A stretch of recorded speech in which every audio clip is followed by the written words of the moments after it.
SK उद्योग समूहामध्ये आपल्या सगळ्यांचं स्वागत आहे।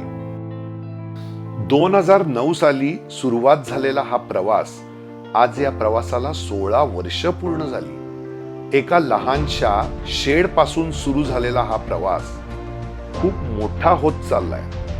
फक्त 2 माणसं आणि एक मशीन, पण स्वप्न मात्र मोठं होतं। आज एसके उद्योग समूह विविध क्षेत्रात कार्यरत आहे।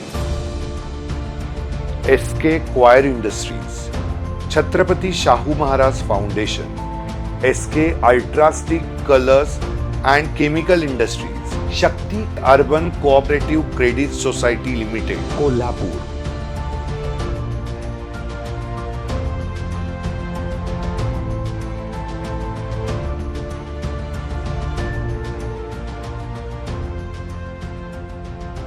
एक स्वप्न एका माणसाचं आज हजारो लोकांच्या आयुष्याचं प्रकाशबिंदू ठरत आहे। ही आहे शून्याकडून शिखराकडे जाणारी वाट। प्रत्येक यशोगाथेच्या मागे असते एक स्वप्न, एक विश्वास आणि एक निर्धार। ही गोष्ट आहे एसके उद्योग समूहाची, ज्यांनी शून्यातून सुरुवात केली आणि आज हजारो लोकांचे आधार बनले।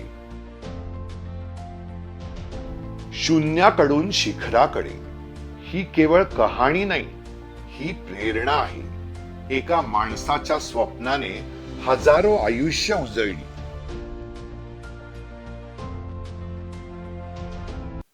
नमस्कार, आज आपण आलो आहोत शक्ती उद्योग समूह येथे, ज्याच्या अंतर्गत SK Group of Company, SK Coir Industries, त्याचबरोबर Ultrastick Colours and Chemical Industry, Shakti Urban Cooperative Credit Society आणि छत्रपती शाहू महाराज फाउंडेशन। तर आज आपण जाणून घेणार आहोत शक्ती उद्योग समूह याबद्दल आणि त्यांच्या प्रोडक्ट बद्दल। तर आपल्या सोबत आहेत युवा उद्योजक आणि शक्ती उद्योग समूहाचे चेअरमन श्री शक्ती कश्यप सर। नमस्कार सर। तर शक्ती उद्योग समूहाबद्दलची कल्पना कशी सुचली?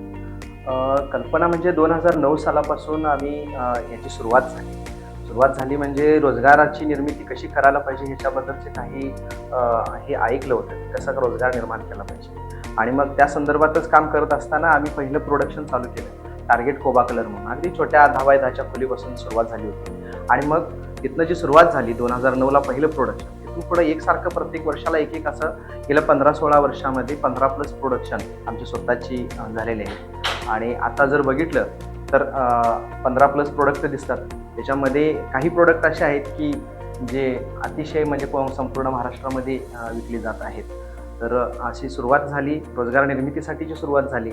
रोजगार आपल्याला नव्हता तर आपल्यालाही रोजगार मिळाला, सोबत आजूबाजूच्या सगळ्या लोकांना रोजगार मिळत गेला।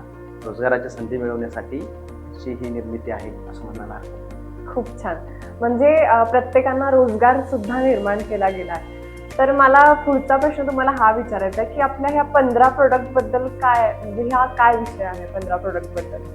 म्हणजे कसं आहे, आपण दरवेळी जे प्रोडक्ट ज्यावेळी चालू करते, पहिलं प्रोडक्शनच फक्त असं झालं की ज्याच्यामध्ये अगोदर प्रोडक्शन झालं, नंतर मार्केटिंग त्याची चालू झाली। पण त्याच्या पुढची जी प्रोडक्शन होती ती अगोदर आम्ही दुसऱ्या कंपनीचं घ्यायचो प्रोडक्ट आणि मग विकलं जायचं। त्याच्यानंतर ज्यावेळी त्याचं मार्केट बसलं जायचं, त्याच्यानंतर दुसरं प्रोडक्शन चालू व्हायचं, मग मॅन्युफॅक्चरिंग केलं जायचं। म्हणजे आधी मार्केटिंग केली आणि मग ते प्रोडक्शन आमच्या इथं चालू झालं। अशा पद्धतीने करत असताना जसं जसं मार्केट मोठं होईल, लोकांच्या गरजा कळायला लागल्या, आम्हाला हे पाहिजे ते पाहिजे, आमच्याकडे हे कमी आहे। जी लोकांची कमी आहे ती आम्ही जाणून घेतली, रिक्वायरमेंट, त्या रिक्वायरमेंट जाणून घेतल्या आणि मग जाणून घेतल्यानंतर एक प्रोडक्शन स्वतःच्या ब्रँडचं अस्तित्वात आणून दिलं। अरे वा, खूपच छान। म्हणजे अगदी गरजानुसार महाराष्ट्रात नाही तर मला वाटतं महाराष्ट्राच्या बाहेर सुद्धा याची मागणी वाढत चाललेली आहे। तर सरांनी आपल्याला 15 प्रोडक्ट्स बद्दल तर माहिती तर दिली, पण हे 15+ जे प्रोडक्ट्स आहेत त्याबद्दल आम्हाला अगदी डीप माहिती जाणून घ्यायची, म्हणजे काय आहेत हे प्रोडक्ट्स? तर कसं आहे, आपण सुरुवात ज्यावेळी केली तर सुरुवात आपण टार्गेट कोबा कलर म्हणून केली होती, जे की टाईल्सच्या ऐवजी जे गोरगरीब लोक असतील त्या गोरगरीब लोकांना टाईल्स सारखी दिसला पाहिजे कोबा, अशा पद्धतीचं टार्गेट कोबा कलर म्हणून आम्ही सुरुवात केली। टार्गेट कोबा कलर नंतर मग ग्राउट कलर झाले, फरशीच्या जॉईंटसाठी लागणारे जे कलर असतात तर त्या कलरची आम्ही निर्मिती केली आणि त्याच्यानंतर मग चॉकपीट, पीओपी, चुन्ना, नंतर तुमचं ॲसिड, अशी प्रोडक्टची लाईन, आणि नंतर मग टाईल ॲडेसिव्ह, व्हाईट सिमेंट अशी प्रोडक्टची लाईन होत गेली, ब्लॉक जॉईंट मोर्टर, असे जवळपास 15 प्रोडक्शन आपली चालू झाली आणि आता ते संपूर्ण महाराष्ट्रामध्ये सगळीकडे विकले जात आहे. अरे वा. पण ह्या 15 प्रोडक्ट्स पैकी म्हणजे तुमची काही ह्या प्रोडक्ट मध्ये खासियत किंवा एक स्पेशालिटी आहे का? आता कसं आहे, सगळेच प्रोडक्ट तर खासियतच आहे, म्हणजे एकाला एक सरस प्रोडक्ट आहेत. म्हणजे आम्हाला कस्टमर जे मिळत गेलेत ते कस्टमर असेच देताना मिळत गेलीत. आम्ही स्पेशली अशी मार्केटिंग करावी, लोकांच्यापर्यंत जावं असं झालं नाही. काही कस्टमरला विकल्यानंतर तिथून पुढं माउथ पब्लिसिटीवरच कस्टमर आमचं होत गेलं आणि मग त्याच्यामध्ये एक दोन प्रोडक्ट अशी त्याच्यातली खासियत मला सांगता येईल. म्हणजे सगळेच प्रोडक्ट खासियत आहेतच, पण स्पेशली जर सांगायचं झालं तर आमचं जे SK अल्ट्रास्टिक 301 नंबर आहे, 300 नंबर आहे, 302 नंबर आहे, 303 नंबर आहे, ही जी काही प्रोडक्शन आपली झालेली आहेत, ह्या प्रोडक्शनमध्ये ॲक्च्युअलमध्ये जीव ओतून काम झालेलं आहे. कारण मार्केटला अशा कंपन्या खूप मोठ्या आहेत, म्हणजे एकाला एक कंपन्या मोठ्या मोठ्या आहेत. असं असताना सुद्धा एखाद्या छोट्या कंपनीनं स्वतःचं चालू करणं म्हणजे ते मार्केटमध्ये प्लेस करणं सोपी गोष्ट नव्हती. आणि मग अतिशय एवढ्या मोठ्या मार्केटमध्ये काम करणं अवघड होतं. तर आपलं जे प्रोडक्ट आता सध्याचं हे जे चालू आहे, तर त्याच्यावर सगळ्यात महत्त्वाचं म्हणजे क्वालिटीवर भर आहे. म्हणजे जिथं क्वालिटी, आता मोठ्या मोठ्या कंपन्या आहेत, एक बॅग 700-700 रुपयाला विकली जाते, पण तीच जे कस्टमर जे आहे, तर त्या कस्टमरला आम्ही ॲक्च्युली 350-400 रुपयेपर्यंत म्हणजे अगदी सिमेंटच्या दरामध्ये ती बॅग विकतोय. त्याचं कारण पण तसंच आहे, कारण ही जी बॅग आहे, हे केमिकल जे बनवतोय आम्ही, ती आम्ही स्वतःच त्याच्या पॉलिमर्स आणि बाकी स्वतःच सगळ्या बऱ्याच गोष्टी त्याच्या इंटरनल करत असल्यामुळं सगळ्यांच्यापेक्षा स्वस्त आणि चांगल्या बॅग आम्ही विकत आले आणि म्हणूनच लोकांची विश्वासार्हता आमच्याकडे आहे. म्हणजे क्वालिटी प्लस क्वांटिटी असं दोन्ही कॉम्बिनेशन आहे असं म्हणता येईल आणि अगदी सामान्य माणसापासून रिच क्लास पर्यंत हा प्रोडक्ट चालणार आहे. अगदी बरोबर, 100%. तर आपण प्रोडक्ट बद्दल आणि प्रोडक्टच्या क्वालिटी बद्दल तर जाणून घेतलो, पण मार्केटमध्ये बरेच कॉम्पिटिशन आहे, तिथे सुद्धा क्वालिटी आहे, क्वांटिटी आहे. मग यामध्ये फरक काय आहे? म्हणजे का एक सामान्य माणसानं हे घ्यावं? सामान्यांच्यासाठीच प्रोडक्ट आहे असा भाग नाही आहे, पण श्रीमंतांनी सुद्धा वापरावं आणि सामान्यांनी सुद्धा वापरावं. आणि प्रोडक्टमध्ये ज्या काही गोष्टी आम्ही इन्व्हॉल्व्ह केलेल्या आहेत, ज्या घातलेल्या आहेत, त्या काही गोष्टी ज्या आहेत त्या आम्ही स्वतःच हे करतोय. म्हणजे कसं आहे, कॉर्टाझाईट बाकीची लोक वापरत आहेत, पण कॉर्टाझाईटची निर्मिती कशी होते आणि ते काय होतं, तर त्या पद्धतीनं आम्ही मार्केट रिसर्च करून आणि त्याच्यामध्ये कुठली केमिकल घातल्यानंतर, म्हणजे MHC, RDP पावडर ह्या तर कंपल्सरी वापरतात, पण काही जण चायना मेड वापरतात. चायना मेड वापरल्यानंतर ते टिकाऊ राहत नाही. आम्ही ॲक्च्युअलमध्ये चायना मेड वापरत नाही, आम्ही इंडियन मेड असलेला आणि प्रॉपर त्याला गॅरंटी वॉरंटी असलेलं अशीच चॉईस करतो आणि त्याचं लॅब रिपोर्ट टेस्ट करतो. सिमेंट जरी घेतलं आम्ही, तर सिमेंटसुद्धा सिमेंटमध्ये फ्लायचं प्रमाण किती आहे आणि पोर्टलँडचं प्रमाण किती आहे ह्याची चौकशी झाल्यानंतर, लॅब प्रूफ झाल्यानंतर किंवा सिमेंट घ्यायच्या वेळी त्यांचं लॅब टेस्ट रिपोर्ट घेतल्यानंतरच आम्ही प्रोडक्शनला हात घालतोय. आणि म्हणूनच काय होते, सगळ्यांच्यापेक्षा एकतर क्वालिटी चांगली मिळते आणि क्वांटिटी तर आहेच, पण क्वालिटी चांगली मिळण्याचे रिझन हे येतात. आम्ही ज्यावेळी पहिल्यांदा 2-3 वर्षाच्या पाठीमागे ज्यावेळी चालू केलं प्रोडक्शन टाईल ॲडेसिव्हचं, त्यावेळी 302 नंबर, 303 आणि 300 नंबर, 301 नंबर हे 4-5 प्रोडक्शन एकाच वेळी चालू केली. आणि ती एकाच वेळी चालू केल्यानंतर पहिल्यांदा काही दिवस 200-300 बॅगच अशा जात होत्या, 400 बॅग जायच्या. पण तिथून जे आहे ते माउथ पब्लिसिटी होत गेली. म्हणजे एकाला एक जे कस्टमर आहे आवडू लागलं, आवडू लागलं. कस्टमर एकमेकाला सांगायला, अरे हे नको ते घ्या, कारण ते स्वस्त पण आहे आणि क्वालिटी पण चांगली आहे. तर ही क्वालिटीच्या बाबतीत माउथ पब्लिसिटीमुळं कस्टमर पुढे येत आलं आणि ॲटोमॅटिकली त्याचा सेल जो आहे तो माउथ पब्लिसिटीवरच होत गेला. आता बऱ्याच कंपन्या ज्या आहेत, त्या कंपन्यांची मी नावं घेणार नाही, की ब्रँडेड आहेत, खूप मोठ्या आहेत, तर ह्या कंपन्यांचं मार्केटिंगला इतकं पैसे वापरलं जातात, ते पैसे अर्थातच कस्टमरकडं पे केले जातात. पण आपल्याकडं अशा पद्धतीच्या मार्केटिंगला जादा खर्च न करता तो खर्च वाचून सर्वसामान्यांना त्याचा बेनिफिट दिला जातोय आणि म्हणूनच सिमेंटच्या दरामध्ये आम्ही टाईल ॲडेसिव्ह. अरे म्हणजे मला वाटतं की तुमच्याकडे जास्त मिस्त्री लोक वगैरेच येत असतात, अगदी तर त्यांचा कसा अनुभव आहे किंवा ऍक्च्युली शेवट एंड ऑफ कस्टमर म्हणजे मिस्त्रीच आहे. म्हणजे आमच्याकडनं जरी सुपर स्टॉकिस्टकडे माल गेला, सुपर स्टॉकिस्टकडे डिस्ट्रीब्युटरकडे गेला, डिस्ट्रीब्युटरकडनं रिटेल काउंटरकडे गेला आणि रिटेल काउंटर ज्यावेळी विकतोय तो लास्ट एंड ऑफ कस्टमर असतो. एंड ऑफ कस्टमरच काय करत असतो की तुमचं प्रोडक्ट किती चांगलं आहे ते बघत असतो. आणि मग एंड ऑफ कस्टमर जे आहे ते कस्टमर आमचं होत गेलं, ते म्हणजे मिस्त्री लोक आहेत. त्यांचं मी मनापासून आभार कायमस्वरूपी व्यक्त करेन, कारण त्यांनीच कंपनी वाढवल्या असं मला या ठिकाणी वाटतं. तर आपण म्हणजे आम्ही सुद्धा हा रिसर्च केलेला आहे की मिस्त्री लोकांचा एक रिसर्च केला आहे आणि तो आपण स्क्रीनवर नक्की पाहूया. नमस्कार, मेरा नाम सोनू कुमार है. मैं फर्सी का काम करता है और केमिकल में एसके अल्ट्रा 302 नंबर लगाया है. अभी 1 साल हो गया ये काम का. अभी तक कोई कंप्लेन नहीं आया है. केमिकल ये बहुत अच्छा है और मैं जितना भी केमिकल यूज किया हूँ उससे बहुत अच्छा है. नमस्कार, मी जावेद अब्दुल मनेर, राहणार बालिंगा. शक्ती उद्योग समूह आपले मित्र शक्ती यांचे प्रोडक्ट आहेत अल्ट्रा केमिकल 302. हे आम्ही आमच्या घरकाम चालू असताना वापरलं होतं 1 वर्षापूर्वी. खरं अजून पण स्टाईल वगैरे काही हल्लेलं नाही किंवा वॉलला वगैरे लावलेलं आहे, त्याची काही कंप्लेंट नाही. एकदम म्हणजे क्वालिटी प्रोडक्ट आहे. याच्यापूर्वीचा आमचा अनुभव वाईट होता. आम्ही काय दुसऱ्या कंपनीचं वापरलं होतं घरकाम चालू असताना 3 वर्षापूर्वी. त्यावेळी वॉलचे स्टाईल जे आहे ते थोड्या दिवसानं केमिकल सोडत होते, निघत होते. मग ते प्रॉब्लेम आला म्हणून मी शक्ती सरांना बोललो होतो, आम्हाला 2 पैसे जास्त होते, खरं क्वालिटी प्रोडक्ट पाहिजे. त्या अनुसरून ते म्हणजे प्रोडक्टची कॉस्ट तर कमी देणार तुम्हाला, खरं क्वालिटी वापरून बघा. आणि ते प्रोडक्ट वापरा आणि खरंच लाजवाब प्रोडक्ट आहे. त्यांनी ज्या प्रमाणे सांगितलं त्या पद्धतीनं क्वालिटी 1 नंबर आहे. प्रोडक्ट छान आहे. नमस्कार, मी Nikhil Patil, SK Group of कंपनीचा मॅन्युफॅक्चरिंग हेड. कंपनीमध्ये सर्व प्रोडक्ट्स हे मॅन्युफॅक्चरिंग करण्याची जबाबदारी माझी आहे. कंपनीमध्ये मॅन्युफॅक्चरिंगमुळे सरांच्या माध्यमातून कित्येक लोकांना रोजगार मिळत आहे. त्यांच्याकडून क्वालिटी प्रोडक्ट्स तयार होत आहेत. SK ग्रुप सर्व प्रोडक्टची गॅरंटी देऊ शकतो. याचे कारण म्हणजे सर क्वालिटीमध्ये कधीही कॉम्प्रोमाइज करत नाहीत. मार्केटमध्ये अवेलेबल असलेले चीप प्रोडक्ट्स किंवा चायना मेड प्रोडक्ट्स हे कधीही सर वापरत नाहीत. त्यामुळेच गेल्या 15 ते 16 वर्षामध्ये कस्टमरची एकही कंप्लेंट नाही. कस्टमरचा विश्वास आहे प्रोडक्टवर आणि SK ग्रुपवरती. तर आपण 2 कंपनीजबद्दल जाणून घेतलेलंच आहे, पण त्याचबरोबर SK क्वायर इंडस्ट्रीज आणि त्यासोबत बँक आणि फाउंडेशन हे सगळं कसं काय मॅनेज करू शकतात? आता मी प्रत्येकाबद्दल असं एकाच ह्याच्यात सांगू शकत नाही, कारण प्रत्येक कंपनीला काही वेळ लागलेला आहे. त्याच्यामुळे मी पहिल्यांदा तुम्हाला आपलं SK क्वायर इंडस्ट्रीज जे आहे SK क्वायर इंडस्ट्रीबद्दल बोलतो. तर SK क्वायर इंडस्ट्रीज, क्वायर म्हणजे कात्या, काही ठिकाणी त्याला सुंब म्हणतात, तर काही ठिकाणी त्याला बांधायची दोरी असं म्हटलं जातं. तर हे जे आहे हे मटेरियल आपल्या कोल्हापूरमध्ये फार कमी याच्या फॅक्टरी आहे आणि त्यामुळं अखंड महाराष्ट्रामध्ये जर कोणीकडून जर पुरवठा होते क्वायरचा म्हणजे दोरीचा, कात्या बंडलचा, तर तो पुरवठा जो आहे तो सेलमवरून किंवा केरळवरून ह्या भागातून होते.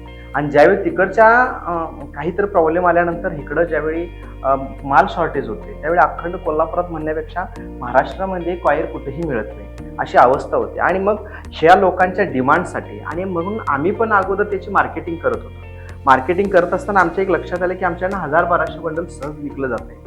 तर मग आपण स्वतः फॅक्टरी टाकायला अडचण काय असेल, तर म्हणून आम्ही काय केलं, स्वतःची फॅक्टरी चालू करायसाठी त्याचे प्रयत्न चालू केले. आणि गेले 6 महिने आम्ही त्या प्रयत्नात होतो. आणि परवाच गेल्या महिन्यात 26 जूनला छत्रपती शाहू महाराजांच्या जयंती दिवशी, त्या दिवशीच आम्ही त्या फॅक्टरीचं ओपनिंग केलं. आणि आता बघता बघता ह्या महिन्याभरात सुद्धा 1000 बंडल आम्ही काढून आता लोकांना दिलेलं आहे. विशेष करून आता जर बघितलं तर आता क्वायर खूप अडचणीत आहे. म्हणजे इकडं कोल्हापूरमध्ये पुरवठाला कोणी नाही आहे मटेरियल, तर ते नाही आहे तर आम्ही त्या लोकांना गरज लोकांची पूर्ण करून दिली. म्हणजे आपली एकच इंडस्ट्री असं म्हणता येईल. हां, त्याच्यासाठी क्वायरसाठी ती वेगळीच इंडस्ट्रीज झाली, कारण आपला कलर आणि केमिकलचा अगोदरचा सेटअप होता. तर आता हा एक्स्ट्रा क्वायरचा आला आणि आता बघायला लागलो आपण गेल्या महिन्याभरामध्ये खूप अतिशय चांगल्या पद्धतीनं ते प्रोडक्शन चालू आहे. आणि कोल्हापुरात आता सेलमवरनं बऱ्यापैकी गाड्या ज्या येत होत्या त्या आता ह्या महिन्यात न आल्यामुळं सगळा जो ओघ आहे तो आपल्या SK क्वायर इंडस्ट्रीज ह्यावर पडत आहे. त्याचबरोबर मला विचारायचं आहे की आता बँक क्रेडिट आहे, तर त्याबद्दल मला जाणून घ्यायचं की बँकचं कसं काय कॉन्सेप्ट म्हणजे ऍक्च्युली मॅडम खूप वर्षापासून माझं ते प्लॅन होतं एक की बाबा हे आपल्याला करायला पाहिजे. कारण ज्यावेळी व्यवसाय चालू केला त्यावेळी तुम्हाला मी सांगितलंच की आपण अशा पद्धतीनं दागिनं वगैरे घरातलं ठेवून बायकोचं मंगळसूत्र वगैरे ठेवून आपण चालू केलं. पण ज्यावेळी कोण स्टार्टअप करणार असेल तर त्या स्टार्टअपसाठी जर का असेल तर फंडिंग कुठून येणार. तर मी काय केलं, मी बऱ्याच ठिकाणावरनं फायनान्स केलं, फायनान्सकडल्या अट्टी बघितल्या, बँकाकडच्या अट्टी बघितल्या. आणि मग आपल्या लक्षात आलं की अरे आपण का करू शकत नाही, बँकच आपण आपली का चालू करू शकणार नाही. की जे की आपल्या जवळची माणसं असतील, मित्र असतील किंवा अन्य कोण असतील, तर जे गरजवंतास मदतीचा जर हात जर द्यायचा असेल तर तो मी स्वतः देऊ शकत नाही. तर एक कोऑपरेटिव्ह क्रेडिट सोसायटी जर असेल, तर एक स्वतःची बँक जर असेल, तर खरंच ज्या गरजवंतास आपण मदत जर करू शकलो तर त्याच्यासारखं कुठलं पुण्य नसणार आहे. आणि म्हणूनच शक्ती अर्बन कोऑपरेटिव्ह क्रेडिट सोसायटीची या ठिकाणी स्थापना झाली. आणि गेल्या 6-7 महिन्यामध्ये म्हणजे 13 ऑक्टोबरला आमच्या संस्थेचं ओपनिंग झालं, बँकेचं ओपनिंग झालं. आणि गेल्या डिसेंबर महिन्यापासूनच आपण स्टार्टअप धरू त्याचा, तर गेल्या 6-7 महिन्यामध्ये जवळपास 40-42 लाख रुपयाची कर्ज वाटप झाली. आणि बऱ्याच लोकांना व्यापाराच्या माध्यमातून त्यांना व्यापार मोठा करण्यासाठी आपल्याला त्याचा उपयोग झालेला आहे. म्हणजे अगदी कर्ज घेण्यासाठी कमी डॉक्युमेंटेशन मध्ये कर्ज उपलब्ध करून दिलेलं 100% आहे. 100% कुठलाही सिबिल बघितला नाही कुणाचा. आणि फक्त आम्ही बघितलं तर ते पुढच्या माणसाचं ध्येय आणि उद्दिष्ट जर बरोबर जर आहेत, तर ती उद्दिष्ट त्याची जर बरोबर असेल तर त्याला लवकरात लवकर आम्ही कर्ज द्यायचा प्रयत्न केलेला आहे. खूप छान सर. आणि मला पुढं जायचंय आणि पुढचा प्रश्न हा विचारायचा आहे की छत्रपती शाहू महाराज फाउंडेशन याबद्दल आम्हाला जाणून घ्यायचं आहे. छत्रपती शाहू महाराज फाउंडेशन म्हणजे शाहू महाराजांचं जे कार्य आहे हे कार्य कोल्हापुरात मोठ्या जोमानं वाढलं पाहिजे आणि लोकांच्यापर्यंत त्यांचं ज्या भूमिका होत्या त्या भूमिका लोकांच्यापर्यंत पोचल्या पाहिजेत. म्हणजे अशांत असतील त्या लोकांना शांत करायचं आहे. तर मग विपश्यनेचा मार्ग आहे, तर तो विपश्यनेच्या मार्गासाठी आम्ही पळसंबी या ठिकाणी विपश्यना सेंटर चालू करण्यासाठी 10 गुंठ जागा सुद्धा आम्ही घेऊन ठेवलेली आहे. त्याच्यासोबत काही शाळा असतील तर त्या शाळांना मदत आम्ही देतोय. बऱ्याच शाळांना कलरसाठी, कधी बेंचसाठी अशा पद्धतीने ज्या मदतीचं आम्ही स्वतः ठरवलेलं आहे की कुठं फेसबुकला, व्हॉट्सअपला कुठेही टाकायचं नाही, की त्याची आपण खूप मोठं काहीतरी मी लय खर्च करायला समाजावरनी अशा पद्धतीचं कुठंही आम्ही त्याची जाहिरात करत नाही की आम्ही इथं खर्च करतोय तिथं खर्च करतोय. तर ते आम्ही कधी दिखावपणा त्याचा करत नाही. जे आहे ते अगदी मिशनरी पद्धतीचं काम आम्ही छत्रपती शाहू महाराज फाउंडेशनच्या माध्यमातून आम्ही करत आहोत. लोकांना दिसत नाही की ती काम कुठं आहे, तर ते काम आहे ते ऑटोमॅटिकली लोकांच्या जर एखाद्या ठिकाणी आपण अगरबत्ती लावलेला आहे तर त्याचा सुगंध ऑटोमॅटिक पसरत जातो. तसा तो सुगंध आहे ते छत्रपती शाहू महाराज फाउंडेशनच्या माध्यमातून सुगंध पसरत जाईल, लोकांना ते हळूहळू कळत जाईल. नक्कीच. आणि आमच्या सर्वांच्या शुभेच्छा तुमच्या सोबत आहेत. मला आणखीन एक तुम्हाला विचारायचं की तुम्ही आम्हा सगळ्यांना काही सांगू इच्छिता किंवा एखादा प्रसंग किंवा काय आम्हाला सांगू इच्छिता? आता सांगायचं असं आहे की जे आमचे ग्राहक आहेत किंवा तुम्ही सर्वजण सगळी जी लोक आहात त्यांना सगळ्यांना असं सांगायचं आहे की ग्राहक हा आमचा राजा आहे आणि ग्राहक हेच आमचं देव आहे. तर मग ह्यांना जर द्यायचं असेल तर एंड ऑफ कस्टमरला जर द्यायचं जर काय असेल तर म्हणून आम्ही एक मोमेंट ऑफ ट्रूथ नावाचा कार्यक्रम आयोजित करत आहोत, जो दर महिन्याला आम्ही चालू करतो. त्याचा हा 3रा कार्यक्रम आमचा आहे. तर मोमेंट ऑफ ट्रूथ ह्या कार्यक्रमाच्या माध्यमातून एंड ऑफ कस्टमर डायरेक्ट कंपनीपर्यंत आम्ही घेऊन येतो. अरे वा. आणि कंपनीपर्यंत आल्यानंतर त्याचं जे काय आहे ते त्याचा मान सन्मान केला जाते. आणि त्या मान सन्मानाच्या माध्यमातून सुद्धा ह्या कस्टमरना सुद्धा एंड ऑफ कस्टमरना काहीतरी मिळालं पाहिजे ह्या उद्देशानं आणि त्यांनी सुद्धा ह्यातून कंपनीतून मोठी झाली पाहिजे अशा पद्धतीचा एक प्लॅन त्या मोमेंट ऑफ ट्रूथमधून आम्ही घेऊन निघालोय. आणि कस्टमरना सुद्धा ह्या बॅगच्या माध्यमातून जितक्या बॅग कस्टमर घेत जाईल दुकानदारांच्याकडून तितक्या पद्धतीनं त्यांचा रेशो वाढेल आणि त्या पद्धतीने कस्टमर त्यांना काहीतरी वेगळ्या गिफ्ट आणि वेगवेगळ्या काहीतरी टोकन अमाऊंट अशा गोष्टी आम्ही आता लोकांना द्यायला लागलोय. आणि त्या माध्यमातून अजून कस्टमर आता आपल्याकडे वाढत आहे. मग हे टोकन देणं किंवा हे गिफ्ट हे कसं तुम्हाला आयडिया आली या गोष्टीची?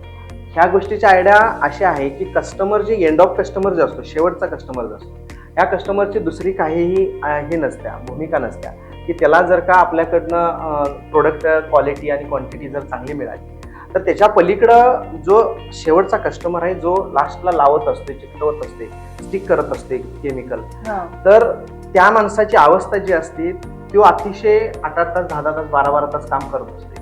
तुलनेनं त्याला जे सॅलरी जात असते ती अगदी 400 रुपये, 350 रुपये असं, म्हणजे अगदी आजच्या पोटाची भूक कशी भागल इथपर्यंतचीच असते. त्यातून जर आपल्याकडनं त्याला जर हे 10 रुपये, 50 रुपये, 20 रुपये जे आम्ही कंपनीने ठरवलेलं आहे की त्याच्यात ते टोकन टाकायचं 10 ते 50चा, तर तो अत्यंत खुश होतोय. तो कंपनीवर खुश झाला तर तेवढा आपल्याला कंपनीला त्याचा पुण्याचा लाभ मिळेल ह्या हेतूनं हे आपण सुरू केलेलं आहे. मग हे टोकन देण्याचा प्रसंग म्हणजे तुम्हाला असं काही तुमच्या बाबतीत काही गोष्ट अशी काही झाली होती का? किंवा नाही, हे ऍक्च्युली फाउंडेशन आणि ह्याच्या माध्यमातून जी आमची जवळची माणसं आहेत, जे आमचे कमिटी आहे, कमिटीच्या माध्यमातून ठरलं की बाबा एंड ऑफला माणसाला काहीतरी दिलं पाहिजे, शेवटच्या माणसाला आपण काहीतरी दिलं पाहिजे. तर ते हे द्यायचे जे आहे ते सगळ्यांच्या ह्याच्यातून एक मुखातून आलं की आपल्याला एंड ऑफ कस्टमरला खुश करायचंय. एंड ऑफ कस्टमरला जर आपण शेवटच्या खुशी जर केलं तर कंपनीची अजून बरकत व्हायला काय लागायचं. हरकत नाही. म्हणजे जसं सरांनी म्हणले की ग्राहक हा राजा आहे, ते ध्येय म्हणजे ते वाक्य अगदी पिक पॉइंट आहे सरांचा कंपनीचा, असं पण म्हणता येईल आपल्याला. आपण आता शक्ती उद्योग समूह याबद्दल जाणून घेतलं, तर याचे पुढचे ध्येय काय आहेत किंवा आता पुढचा मोटो काय आहे? आता कसं आहे, आपल्याकडं एक प्रोडक्टच्या ऐवजी अनेक प्रोडक्टांची लाईन होत आल्या. जसे ती लाईन होत आल्या जसं त्याचं सेल होत आहे, अशा त्या फॅक्टऱ्या सुद्धा वेगवेगळ्या होत आल्या. म्हणजे टाईल ॲडिजिनची फॅक्टरी वेगळी झाली, फायरची फॅक्टरी वेगळी झाली. बरोबर. तर तशा पद्धतीने आता आमचं SK व्हाईट सिमेंट हे प्रोडक्ट आम्ही 7-8 महिन्यापूर्वी चालू केले. तर त्याची ही फॅक्टरी आम्हाला वेगळी करायची आहे. त्याच्यासोबत आमच्याकडं चॉकपीट आहे, म्हणजे मार्किंग पावडर आहे, तर त्याचीही फॅक्टरी आम्हाला वेगळी करायची आहे. तर अशा पद्धतीनं जे इंडस्ट्रीजचं आहे, तर ते अनेक इंडस्ट्रीज करणं येत्या 4 ते 5 वर्षामध्ये कमीत कमी 6-7 फॅक्टऱ्या आमच्या स्वतःच्या असतील. तर त्या वेगळ्या वेगळ्या करणं हा पहिला आमचा जे आहे ते ध्येय असतं. आणि त्याच्या पुढं जाऊन जे काम करायचं आहे फॅक्टरीबद्दलचं, तर आज महाराष्ट्र आणि कर्नाटक एवढ्या राज्यामध्ये सीमित असलेली आपली जी फॅक्टरी आहे, जी आपली कंपनी आहे, तर ही पूर्ण भारतभर करणं आणि भारतभर सोडून भारताच्या बाहेर कसं जाईल, इम्पोर्ट एक्सपोर्ट कसा होईल, आणि त्या अनुषंगानं आमचं ते पहिलं प्रयत्न असतील येत्या 1-2 वर्षामध्येच. त्याच्यासोबत जर आहे तर मगाशी तुम्हाला बोललं की छत्रपती शाहू महाराज फाउंडेशन, तर सोशल वर्कमध्ये सुद्धा काम करत असताना ते सुद्धा काम विपश्यना सेंटर पूर्ण करणं आणि बाकीच्या गोष्टीतनं सोशल वर्कमध्ये सुद्धा आपण आघाडी घेऊन लोकांच्या सोबत जाणं हा आहे. शक्ती अर्बनच्या माध्यमातून सुद्धा शक्ती अर्बनची आज 1 शाखा आहे, तर त्याच्या अजून एक 8 ते 10 शाखा तर येत्या 1-2 वर्षामध्ये करायचं हे प्लॅनिंग आमचं आहे तयार जवळपास. म्हणजे येत्या 1 ते 2 वर्षामध्ये शक्ती अर्बनच्या तुम्हाला 6-7 शाखा संपूर्ण कोल्हापूर जिल्ह्यात तर दिसायला लागतील.